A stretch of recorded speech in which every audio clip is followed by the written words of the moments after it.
तर देवेंद्र फडणवीस आपला घात करत असल्याचा आरोप मनोज जरांगेंनी केला होता। त्यांच्या आरोपांवर मंत्री छगन भुजबळांनी प्रत्युत्तर दिलंय। पाहूया।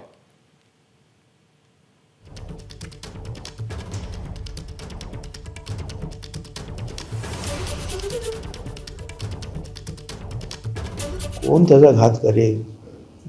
काय तुम्ही त्याचं घेऊन बसला? तो एका क्षणाला हॉस्पिटलमध्ये असतो, परत तिकडं अंतर्वाली सराटीला धावतो, परत म्हणतो मी हे करीन, परत म्हणतो माझ्या छातीत कळ, परत चालला हॉस्पिटल। काय त्याचं घेऊन बसलेलं आहे? काय तर झालं आता त्याचं सगळं ते नाटक जे आहे सगळ्या महाराष्ट्राच्या लक्षात आलेलं आहे, सर्व समाजाच्या लक्षात आलेलं आहे आणि सर्व जे राज्यकर्ते जे आहे त्यांच्या लक्षात आलेलं आहे।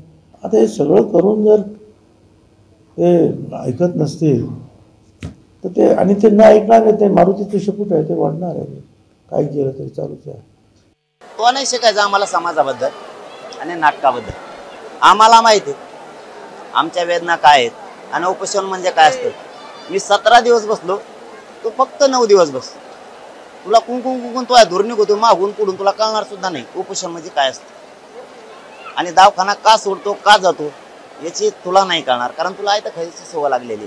आयतं खाणारा नाही कळत, त्याला निष्ठेने करायचं असतं त्याला कळतं। एबीपी माझा, उघडा डोळे बघा नीट।